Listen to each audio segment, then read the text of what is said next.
naman, mainit. Kanina mga sir, no? Ano ako, naligo. Sobrang lamig ng tubig.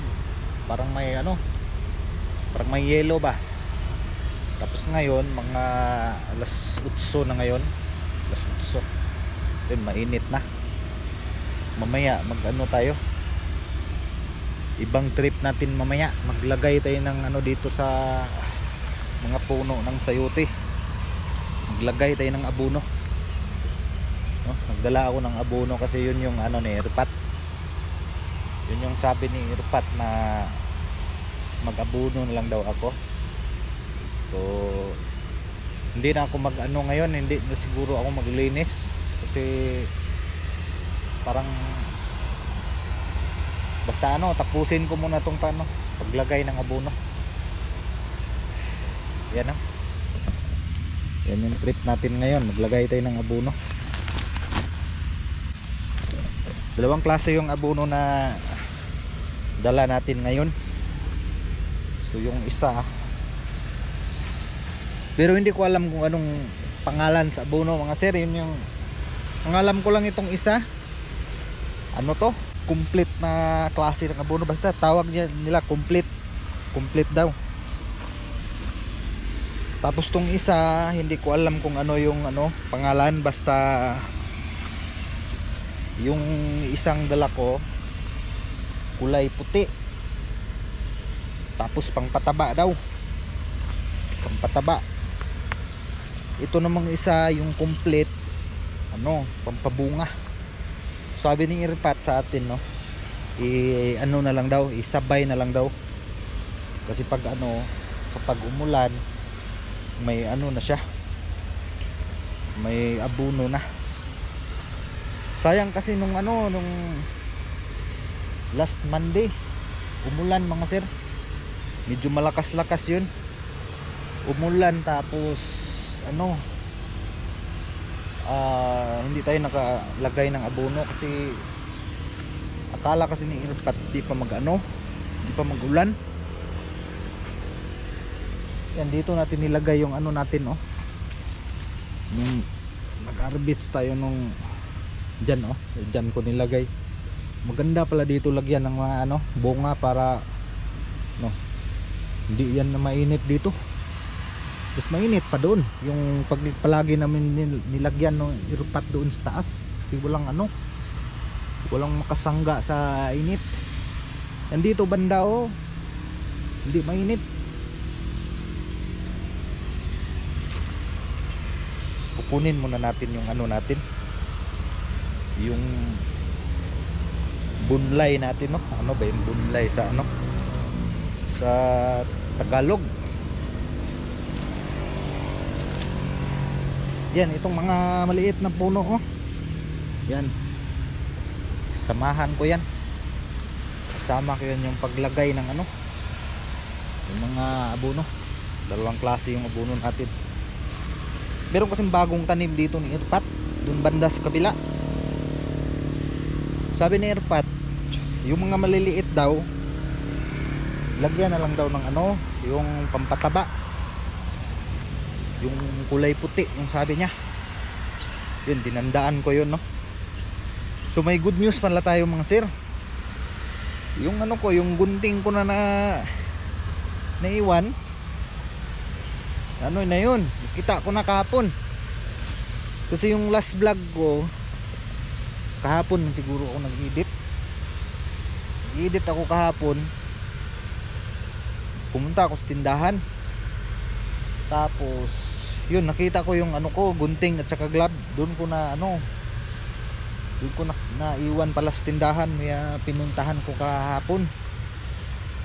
Pagpunta ko kahapon, sarado. Bumalik na lang ako kaninang umaga, mga alas 6, bumalik ako doon. Buti na lang yung ano, yung may-ari ng tindahan, tinago lang pala. Pero siguro hindi niya alam na sa akin yun, kasi palagi naman ako nagpunta doon, hindi man nagsabi. Marami kasing klase yung mga ano, boss, no. Mayroong itak na pangkarne, doon lang. Ito pang ano to, yung pang ano ng, ano ba yung tawag doon, ano, dito yung ano ni Irpat, hideout.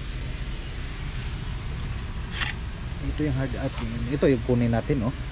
Bunlay, ito tawag to sa amin, bunlay, Bisaya.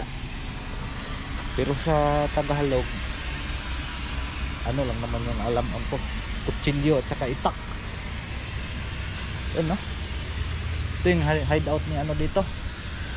Maganda dito mga sir kasi hindi maano, hindi mabasa pag nag-ulan ba.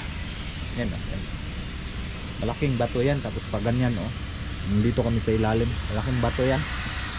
Matagal na yan dito. Kinuha ko lang yung ano ni Irpat, oh. Bunlay. Yan, oh.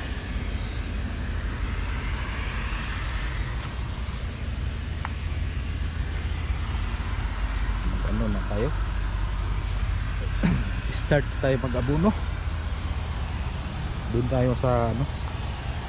Doon tayo sa pinakailalim mag-ano, simula. Yan, oh. Alam nyo mga sir, ano lang ako dito eh. Kasi dati kong trabaho, naka-ano ako dito. Yung maliit pa ako, talagang yung trabaho ko dati, maliit. Nakita ko kay Irpat, no? Ano, tanggal ng damo. Yun, alam ko yun. Yung magtanim ng sayote, alam ko. Pero yung maglagay ng abono, nagtanong-tanong muna ako doon kay ano, Irpat. Kasi siya yung may alam dito eh. Pag hindi kasi tayo magtanong, baka ano tayo, kamali ba, mamatay yung ano, mamatay yung mga puno. Malaki pa naman yung mga puno dito. Yan. Yung abono natin, pakita ko sa inyo mamaya. Doon tayo sa pinakailalim simula. Tumanda na yung mga bunga iba, mga ilang araw lang. Ngayong ano, next harvest magka ano na naman yan, sama na yan sa pag harvest natin. Ito pa, oh. Yan. Yan, dito tayo banda magsimula. Dalawang klase yung abono natin mga sir. Ito, oh. Parang asin, no? Kulay puti. Tapos itong isa itim. Ito daw yung ano, pampabunga. Pangdagdag ng bunga, oh. Yan.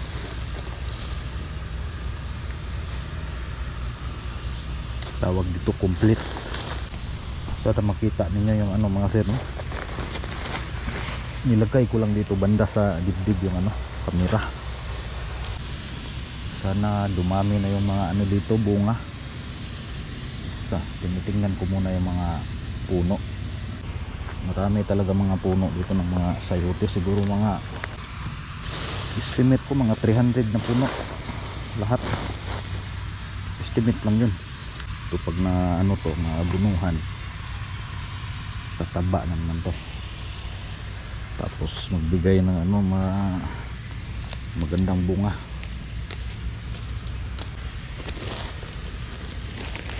Susundin lang natin yung ano, mga bili ni Irpat sa atin. Ito yung nilagyan niya ng abono dito, banda. Malaki na sa ugat niya ito, ugat ng sayote. Pag ganun lang daw. Tapos puti, konti lang.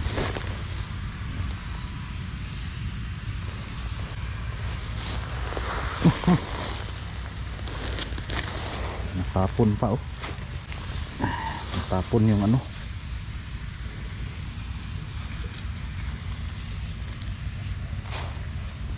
sayang.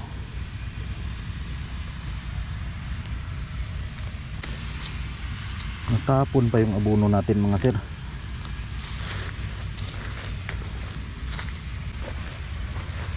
Sana tama yung ano natin, maglagay ng abono. Lipat na naman tayo. First time ko tong gagawin sa tanang buhay natin, no. Mahirap pala mahirap mag trabaho ng ganito, maglagay ng abono. Dito na naman tayo. Sayang, nahulog. Ito bagong tanim to, bagong tanim ni Erpat. Yan. Makita ko lang kasi yung saan niya nilagay yung abono niya dati. Doon ko pa rin nilagay. Kunti lang.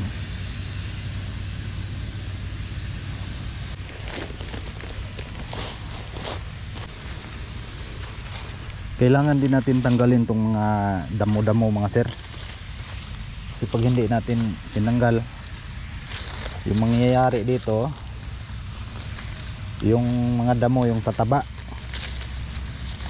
tapos yung tanim natin yung parang hindi makasipsip ng abono. Maganda nga sana kung may dilig to, diligan. Wala kasing dito, tubig.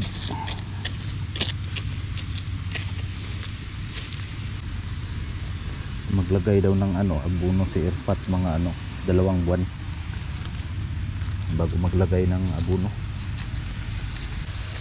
Naka 2 puno na tayo. Lipat na naman tayo sa kabila.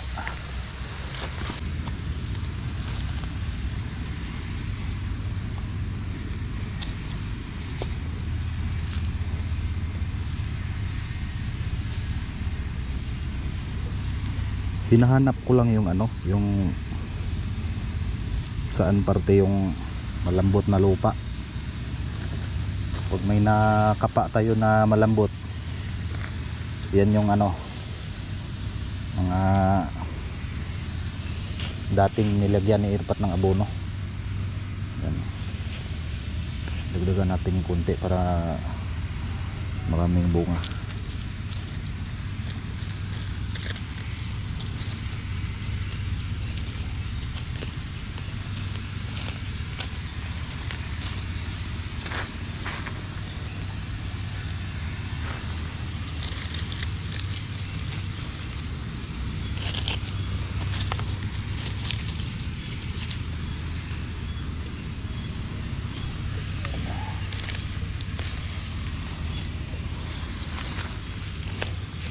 Buti pa yung damo, mataba.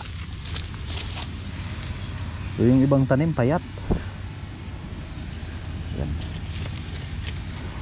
Ilang puno na, 3. So, matagal pa tayong matapos nito, mga sir.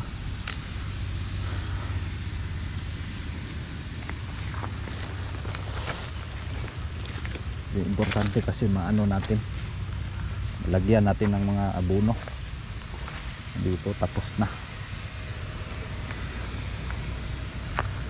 Malaman kasi natin kung kung nalagyan na, lalaman din natin yan.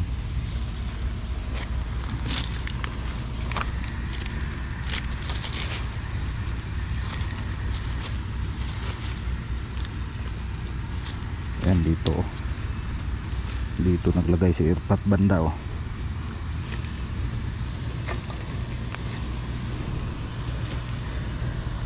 Iniingatan din natin na tamaan yung ugat, tamaan.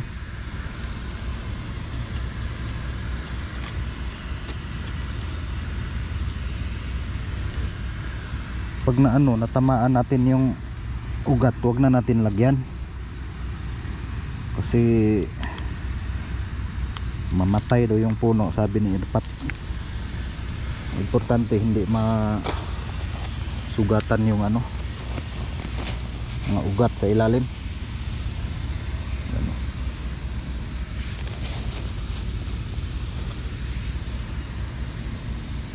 Yan, kunti-kunti lang.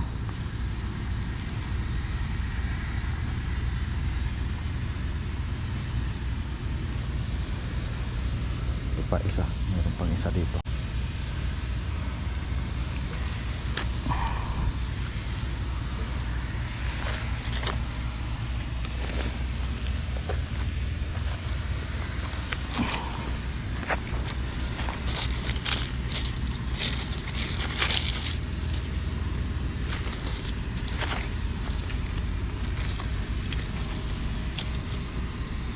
Dito.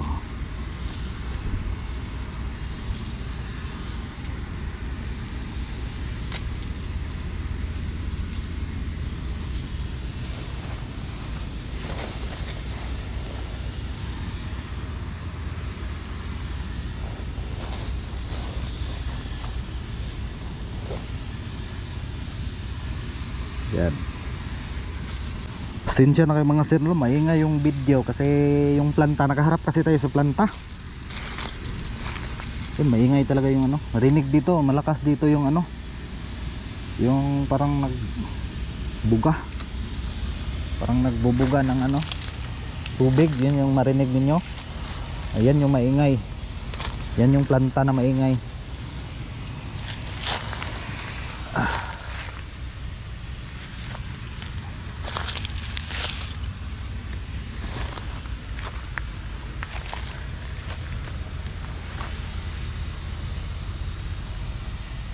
Isa, dalawa, tatlo, apat.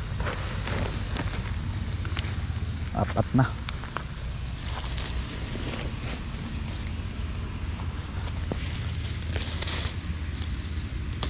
Yung may ano dito, tumubo.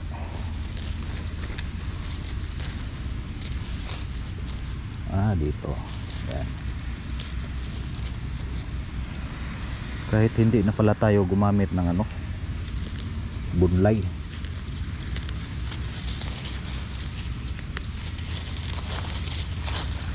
Kasi andyan naman may sinyales na kung saan yan nilagay yung ano, abono. Yun na lang sundin natin.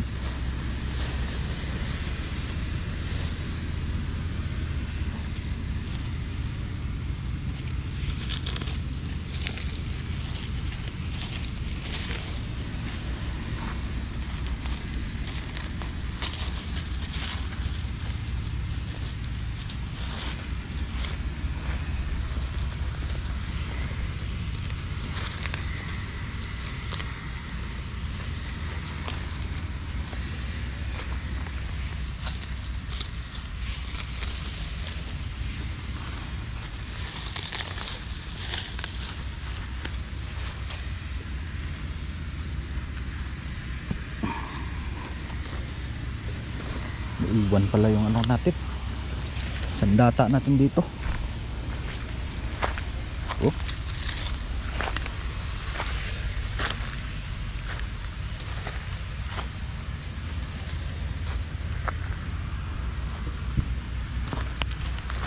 Uy, nahulog. Ay, sayang dalhin na lang natin to, nahulog. Pagod pala yung ganito, maglagay ng abono. Yung patag kasi dito mga sir, no? Kapag patag, mahirapan akong ano, umupo ng ganito. Hindi ako sanay. Yan yung nalagyan natin dyan, isa, doon, dalawa, tatlo, apat, lima pa lang, no? Mga ano pa lang tayo, mga ilang minuto pa lang tayo, no? Nalagyan na tayong 5. Pero medyo ano tayo, mabagal. Paabot pa tayo dito sa taas. Pag na ano to, naabunuhan na to lahat, okay na siguro. Pag na ano, pag umulan, no? Maganda sana kung may tubig pa, diligan na lang. Sabi ni Irpat, pwede naman daw tunawin yung ano, abono. Yung problema, kalas daw. Kailangan malaki mo, ano mo, malaki yung container mo na lagyan. Tapos mabigat pa yung pagbuhat. Yan. Update lang, update. So yun, galing tayo doon sa pinakailalim, no? Tapos dito na tayo. Yan. Wala pa tayo sa kalahati. Yan, marami pa rin yung ano natin, no? Yan. Marami pa rin yung abono natin. Yun yung bili ni Irpat sa akin. Ganyan lang daw kadami. Yan, no? Tapos tabon. So yun, ganyan lang kadali mag ano, lagay ng abono. Doon ako natagalan doon sa ano, sa ilalim. Kasi maraming ano, maraming damo yung puno. So yung ginawa ko, tinanggal ko muna yung damo, tsaka ko na nilagyan ng abono. Mahirap. Parang mas gusto ko pang mag ano mas gusto ko pang maglinis kaysa maglagay ng abono. Maano talaga, mahirap para sa akin. Meron pa akong balikan doon sa kabila mamaya. Diyan banda, papunta doon. Yung malaking puno na yan doon, oh, payat. Ito, oh, payat din, oh. Payat din yung mga puno. Tingnan niyo yung ano, mga puno yan, oh. Maliliit, papayat. Halatang ano, kulang sa abono. Tapos kailangan na rin ano, linisan bukas. Yung buti pa yung dito mga sir, hindi pa masyadong makapal. Doon sa taas, yun yung pinakamakapal sa lahat ng nalinisan ko. Doon parte sa taas yung pinakamakapal talaga. Dan mga boss, tuloy ko muna itong ano natin, ginagawa natin. Yan, kunti na lang mga sir. Mga ilang ano pa to, may mga ilang puno pa na malagyan nito, no? So doon sa ano, doon sa kabila hindi na natin to yun malagyan, kulang na to. Bilis lang naubos. Mahirap pala mag ano mga sir, maglagay ng abono. Kasi dapat ano, ingatan ninyo na hindi masugat yung ano, yung mga roots, mga gamot-gamot doon sa ilalim, no? Ingatan na baka hindi na ba ano, kasi mamatay yung puno pag nasugatan. Yung mga ugat-ugat sa ilalim, ugat-ugat, no? Yung sa amin, yung ugat ay gamot. Yung gamot sa Tagalog, ano man yun, tambal. Yan. Yan. Sunod lang natin yung ano, yung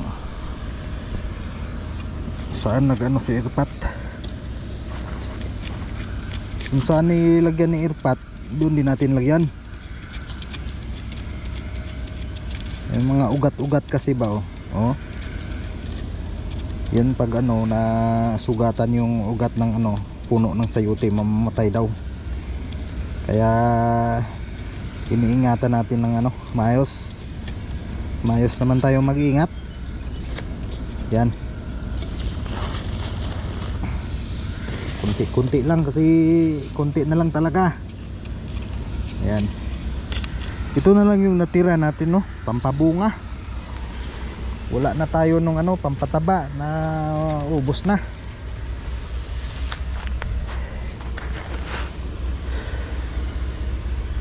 Yan, mga 2 puno na lang dito. Doon sa taas, tapos na. Patay na tayo nito maya. Gutom na, gutom.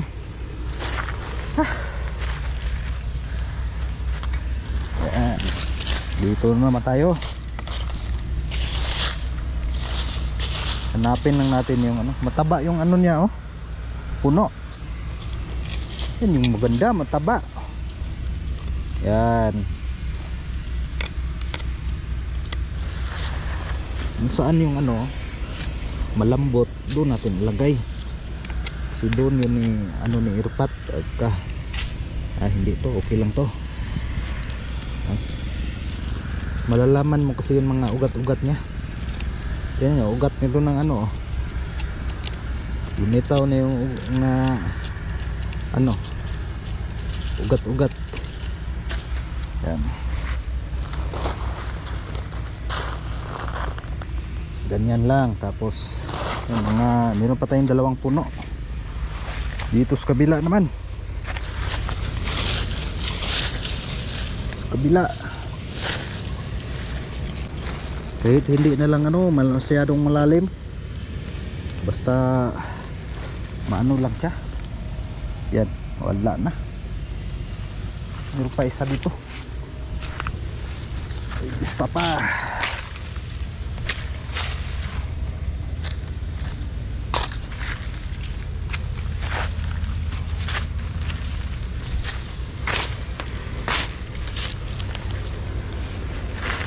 Dito sa taas. Oh.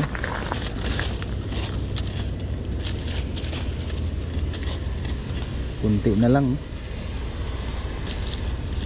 Kahit ilagay na lang siguro natin to lahat. Meron pa. Yan, habol pa tayo ng isang puno. Isang puno na lang.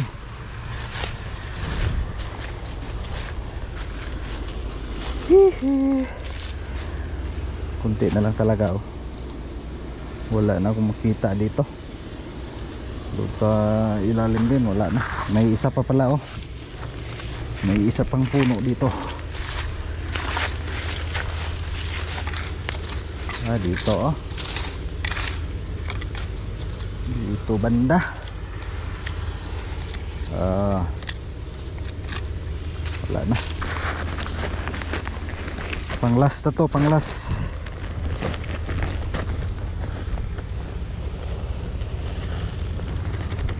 Okay, tapos na.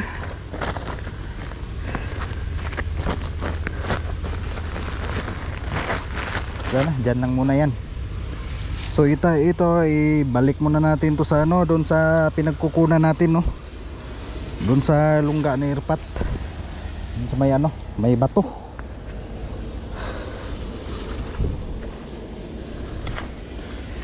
Ibalik lang natin to doon, tapos uwi na tayo. Uwi.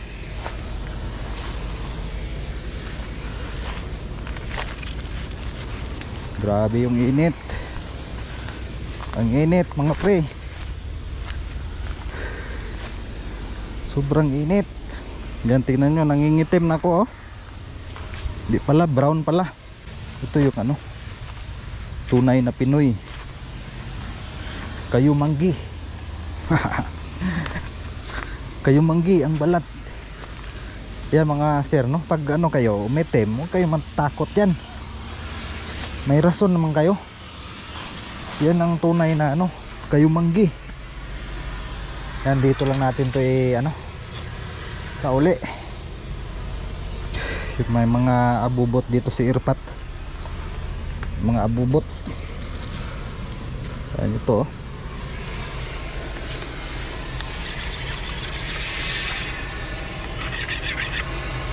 Ganda.